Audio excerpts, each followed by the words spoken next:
के पैसों से लोगों को तनख्वाह मिलती है, वोट मिलते हैं, वो काम करे, उसका जवाबदेही हो। खबर जिसने हिला दिया,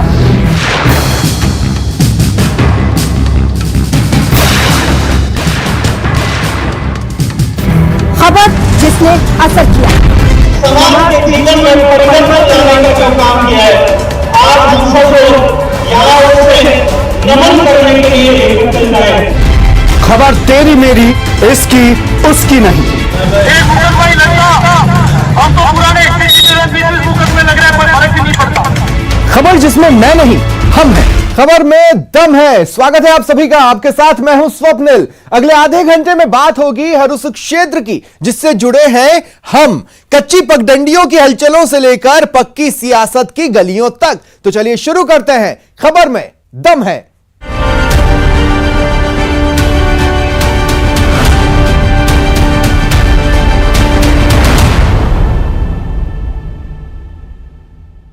आज बात सवाल जवाब की। सवाल है कि कब तक सरकारी ढर्रे के सामने जनता के हिस्से में निराशा और देरी आएगी। आखिर क्यों जवाबदेही के अधिकार को दिन ब दिन टाला जा रहा है। जवाब तलाशती यह रिपोर्ट।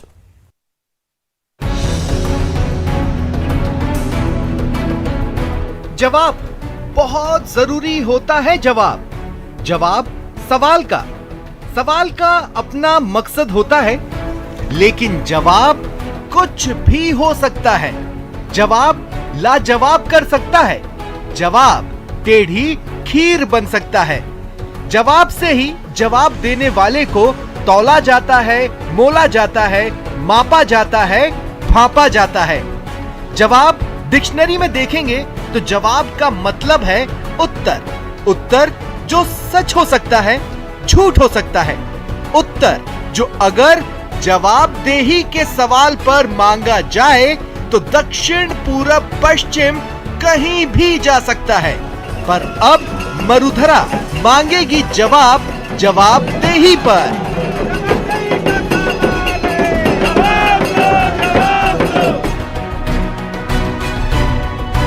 सरकार ने घोषणा भी की और कानून का प्रारूप भी बना दिया है और ये तैयार है। तो हम यही चाहते हैं कि अभी जो बजट सेशन चलेगी असेंबली की, उस समय ये पास कर दें और पारित कर दें और डिले ना करें, क्योंकि ये कानून बहुत जरूरी है। पारदर्शिता के कानून ने सूचना बाहर निकाला, अगर जवाबदेही तो स्थापित नहीं कर पाया वो। सरकारी दफ्तरों का हाल किसी से छुपा नहीं है, सबका राब्ता पड़ता है। बहुत खुशकिस्मत होते हैं वो लोग जो सरकारी दफ्तर से अपना काम समय पर करवा लें, पर सबकी ऐसी किस्मत कहाँ। आमजन को तो कर्मचारी मिलते ही नहीं हैं, खुदा ना खास्ता मिल भी जाए तो काम की कोई गारंटी नहीं। जवाब ऐसे मिलते हैं कि सवालों से ही भरोसा उठ जाए। कह दीजिए सब झूठ है, कह दीजिए झूठ है लोगों का बेबस बेचारा हो जाना। कह दीजिए झूठ है काम को लेकर दफ्तरों के आगे कतारों का लग जाना। नहीं कह सकते कि ये सब झूठ है तो फिर यही सच है, कड़वा नंगा सच। तो इस सच का क्या देश में अचार डाला जा रहा है? सब जानते हैं आम आदमी की किस्मत में छप चुका है अपने काम के लिए सरकारी दफ्तरों का चक्कर पर चक्कर लगाना। कई फेरों के बाद अपनी उम्मीदों का राम नाम सत्य है हो जाना देखना। आम लोगों के आम से सुनाई देने वाले काम जैसे मजदूरी, पेंशन, तबादला, जरूरत से जुड़ा सरकारी कागज का एक टुकड़ा, इन मामूली चीजों के लिए भटकाया जाता है, लटकाया जाता है।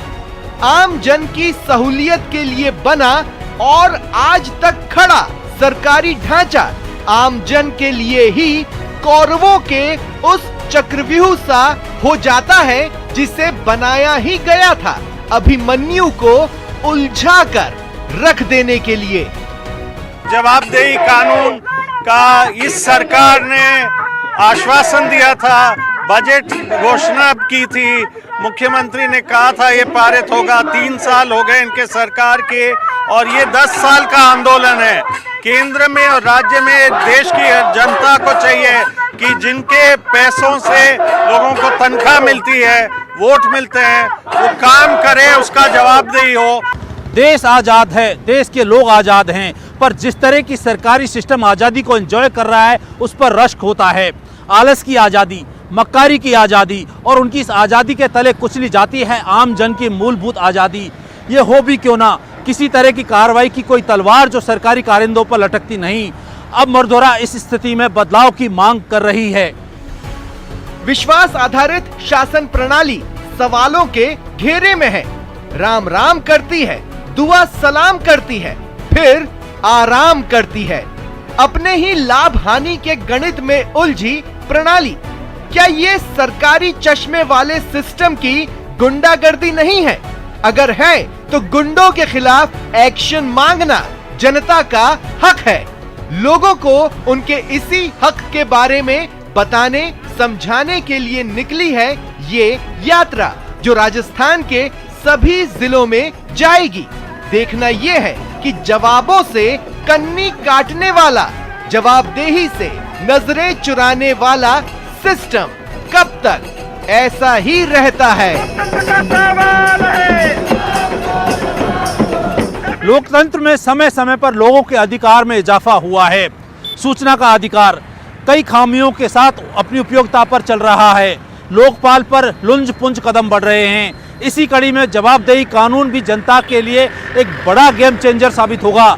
आगे पीछे तो यह अधिकार लोगों को मिलेगा ही, पर देखना है कि यह किस रूप में मिलता है। कैमरा पर्सन दिलीप गुर्जर के साथ राकेश शर्मा, न्यूज़ 18 राजस्थान, जयपुर। हर अपराध का जवाब है कानून। कानून जो रखवाला है जनता का, पर कानून के रखवाले हमारी सुरक्षा कर सकते हैं, इस पर सवाल खड़े हो गए हैं। जोधपुर से यह रिपोर्ट। सन सिटी गन सिटी कब बन गई पता ना चला। क्राइम किसी भी समय किसी भी जगह पर हो जाए, यह रिवायत कब बन गई पता ना चला। लेकिन एक ऐसी खबर सामने आई है जिससे पता चला कि शहर के नीलेपन को खून के लाल सुर्ख रंग से रंगना इतना आसान कैसे हो गया। सांस रोक कर देखिए यह खबर।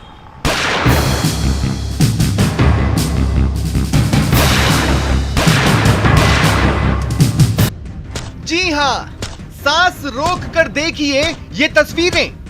सांस रोक कर देखिए कैसे अपराधी चलती फिरती सड़क को शमशान बना गए। सांस रोक कर देखिए एक आरोपी अपराधी का दम तोड़ना, और सांस रोक कर ही देखिए खाकी के बाहुबल, खाकी के इकबाल का दम तोड़ना। प्रदर्शनों पर डंडे चलाती है खाकी, जनता को खूब डराती है खाकी। अपराधी के सामने तुम दबाती है खाकी। शहर में गोली मार घूम रहे हैं, एक दो या बेशुमार घूम रहे हैं, ये देखना खाकी का काम है। पर खाकी की नजर के सामने ही गोली मार आए, खाकी की नजर के सामने ही 6 से 7 बार गन का मुंह खोला। खाकी लाचार देखती रही और गोली मार ठाए ठाए कर फरार हो गए। 10 सेकंड खाकी की नजरों के सामने शूटर गोलियां बरसाते रहे, लेकिन कई मिनटों तक खाकी सदमे में रही। 10 सेकंड तक अपराधी बेखौफ रहे, लेकिन कई मिनटों तक खाकी सदमे से निकल नहीं पाई। 10 सेकंड तक हथियारे अपना दम दिखाते रहे, लेकिन कई मिनटों तक खाकी बेदम रही। मांजरा समझिए, तारीख थी 18 दिसंबर, जगह थी रातानाडा का भाटिया चौराहा। समय न अपराध के लिए मुफीद था और न खाकी के लिए। पुलिस कस्टडी में एक कैदी की गोली मारकर हत्या कर दी गई। कैदी नाम सुरेश सिंह, वही सुरेश सिंह जो कभी खाकी की नाक में दम कर चुका था और 18 दिसंबर को पेशी से वापस जोधपुर लाया जा रहा था। सुरेश सिंह जिसके कई दुश्मन थे और उन्हीं दुश्मनों में से 2 पाली से उस रोडवेज बस का पीछा कर भाटिया चौराहा पहुंचे और पुलिस की किरकिरी का कारण बन गए। उसमें अब तक हमने जो नामजद मुख्य आरोपी था जबर सिंह, जो पाली जिले का रहने वाला है, उसको हमने कल गिरफ्तार कर लिया। उससे पूछताछ जारी है और उसकी पूछताछ में कुछ संदिग्धों के नाम सामने आए हैं। उसके अलावा भी एक दो मिले हैं, उस पर हमारा काम जारी है। धन्य है जोधपुर पुलिस, जिन्हें अपराध सूंघना चाहिए वो ये नहीं सूंघ पाए कि उनका पीछा हो रहा था। जिनकी नजरें अपराधी खोजती हो वो आसपास भटक रहे अपराधी को न देख पाई। जिन्हें तुरंत एक्शन में आना था, हक्का बक्का खड़े रह गए।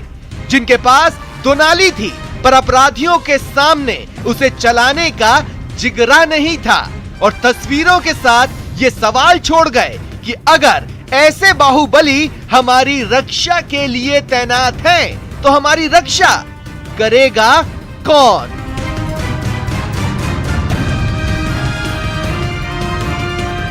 शुक्र मनाना चाहिए खाकी को कि अपराधियों ने उनकी खौफजदा हालात का फायदा नहीं उठाया, उन पर भी गोलियां नहीं बरसाई, वरना ये खबर उनकी बहादुरी का गुणगान कर रही होती। और ये सच कभी सामने नहीं आता कि खाकी अपराधियों के सामने मुंह की खाती है। कैमरामैन शेर सिंह अरटिया के साथ चंद्रशेखर व्यास, न्यूज़ 18 राजस्थान, जोधपुर। और अब एक सवाल सियासतदानों से, आपको विकास की ज्यादा फिक्र है या इस बात की कि दिखने और उद्घाटन का मौका हाथ से ना निकल जाए? यह सवाल क्यों, वो देखिए।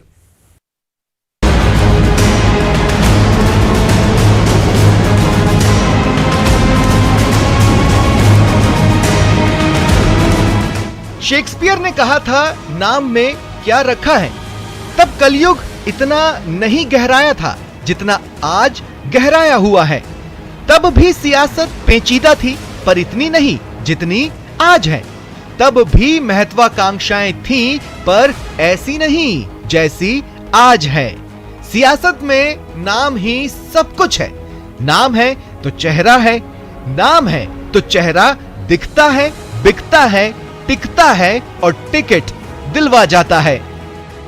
शादी ब्याह में गेस्ट लिस्ट बनाना कांटों पर चलने के समान है। किसी का नाम, किसी का सम्मान भूले तो बवाल तय है। सियासत भी इससे जुदा नहीं है। नाम, मान, सम्मान से जुड़े कोई लिखित नियम हो ये तो पता नहीं, पर प्रोटोकॉल बहुतेरे हैं और सियासत इन्हें ही लोकतंत्र की मर्यादा मानती है। यह अलग बात है कि सियासतदां कुछ प्रोटोकॉल अपने हिसाब से तोड़ मरोड़ देते हैं, जैसे कोरोना प्रोटोकॉल। ये भीड़ देखिए, ये उन्माद देखिए, पैदल मार्च देखिए जो जा रहा था दुश्मनों से लोहा लेने। धक्का मुक्की देखिए, मानो अपने आक्रोश में पूरे उदयपुर को अपने साथ बहा ले जाएंगे। कोविड प्रोटोकॉल की धज्जियां उड़ाकर जान जोखिम में डाल ये बीजेपी के सिपाही मर मिटने को तैयार हैं। जान लीजिए, ये प्रदर्शन आपके लिए नहीं था। ये प्रदर्शन आपका नायक बनने के लिए नहीं था।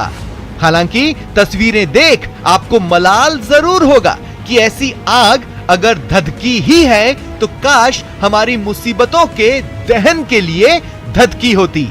ये सब इसलिए हुआ क्योंकि हम क्या बोले, आप खुद सुनिए। प्रभारी मंत्री जाकर के लोकार्पण कर रहे हैं।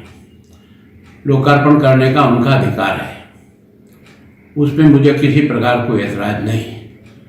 लेकिन स्थानीय प्रशासन, कलेक्टर या जो भी स्मार्ट सिटी के कार्य का करने वाले सीईओ हैं, उन्होंने बिना मुझे सूचना दिए, बिना मुझे तारीख बताए, बिना मुझे इस कार्यक्रम के बारे में जानकारी दिए अगर वो कर रहे हैं तो मेरा इस पर घोर विरोध है।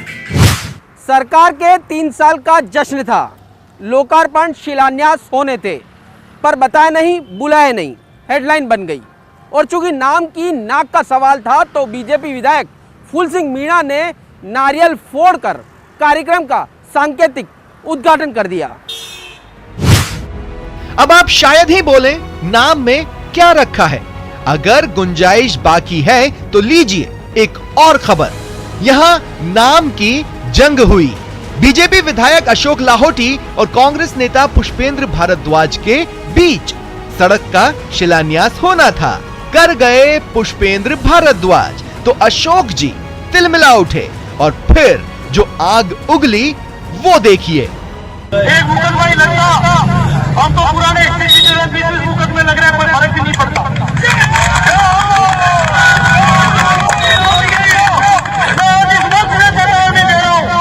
कांग्रेस के लोग कान खोल के सुन ले, वो प्रशासन भी कान खोल के सुन ले। आज जो परंपरा शुरू हुई है, आज के बाद कालादेव की घाटी पर कोई भी कांग्रेस का मंत्री और मुख्यमंत्री कोई उत्पादन करके बता दे। इतिहास निकल आया, धमकियां निकल आई, सब लोकतंत्र के नाम पर। और लोकतंत्र मूक दर्शक बना मरुधरा का ये एपिसोड देखता रहा। सियासत में जो गुमनाम है, अनजान है, वही दरी उठाता है। किसी नाम वाले को ठेस पहुंची हो तो उसके लिए लड़ता है। और रही बात नाम वालों की, तो एक बात तय है, अगर आज शेक्सपियर होते तो उनकी सोच बदल जाती और वो कहते नाम में ही सब कुछ रखा है। उदयपुर से कपिल श्रीमाली और मेरे सहयोगी भवानी के साथ सौरभ गृहस्थी, न्यूज़ 18 राजस्थान, जयपुर। कुछ दिन पहले कांग्रेस जयपुर में इस सवाल से घिर गई थी कि ये हमारे साथ हुआ क्या। कांग्रेस ने जवाब बदले में खोजा। अब 12 में बीजेपी उसी सवाल से घिर गई है कि ये हमारे साथ हुआ क्या। यानी जीतती हुई बाजी भारतीय जनता पार्टी हार गई। अभी कुछ समझ में नहीं आ रहा कि कैसे हुआ, क्यों हुआ। जो सत्ता पक्ष के लोग होते हैं उनका पक्ष निश्चित रूप से भारी रहता है। जयपुर में तुमने किया, 12 में हिसाब बराबर प्रमोद जैन भाया ने कर दिया। चोट खाएंगे, कानून नहीं बनाएंगे। भारतीय जनता पार्टी के चुनाव चिन्ह पर जीतना और फिर भारतीय जनता पार्टी के पीठ में छुरा भोंकना, ये ठीक नहीं। कि जिम्मेदार लोगों की भी जिम्मेदारी बनती है। पछताएंगे, कानून नहीं बनाएंगे। किसने क्या क्या किया ये तो पुलिस का काम है पता करना, और इसलिए अभी कुछ समझ में नहीं आ रहा कि कैसे हुआ, क्यों हुआ। आरोप भी लगाएंगे, कानून नहीं बनाएंगे।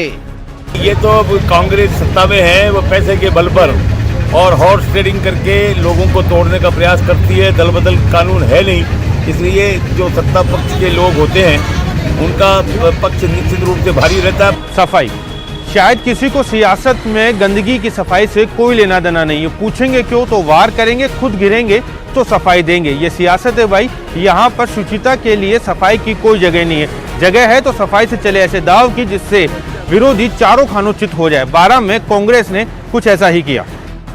दल बदल कानून तो है नहीं, ऐसे में कुछ सवाल कई बार उठते हैं। ये हुआ क्या, ये हुआ कैसे? नंबर गेम में जो विनर दिख रहे थे, लूजर कैसे हो गए? कोई बिका? अगर हाँ तो कितने में या किस बात पर बिका? अगर ना तो वो क्या मैसेज देना चाहता था? ये वो चंद सवाल हैं जो कई बार उठते हैं, फिर उठे हैं।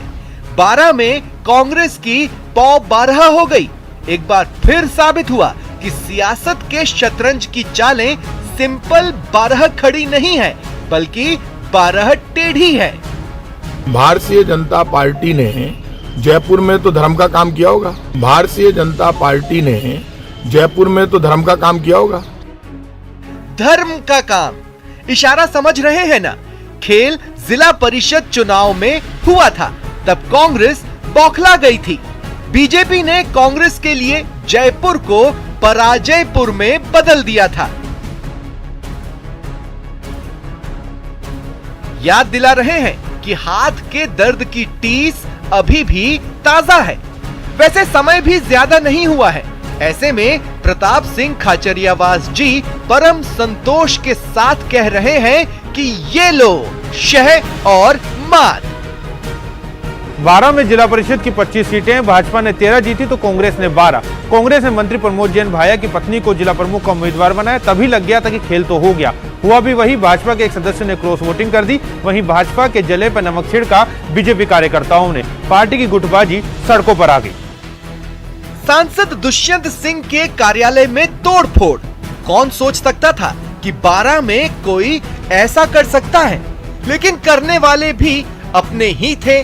बीजेपी कार्यकर्ताओं के हंगामे की गूंज टीवी स्क्रीन से होकर घर घर में पहुंची और गुटबाजी के सबूत के तौर पर देखी गई। और रही कांग्रेस की बात तो उन्हें लगता है कि बदला पूरा हो गया। तो जयपुर में तुमने किया 12 में हिसाब बराबर प्रमोद जैन भाया ने कर दिया। तो जयपुर में तुमने किया 12 में हिसाब बराबर प्रमोद जैन भाया ने कर दिया। सियासत में सियासी धर्म का हवाला दिया जाता है, पर वो है क्या, ये कौन बताएगा। तेलंगाना और छत्तीसगढ़ के सीमावर्ती इलाके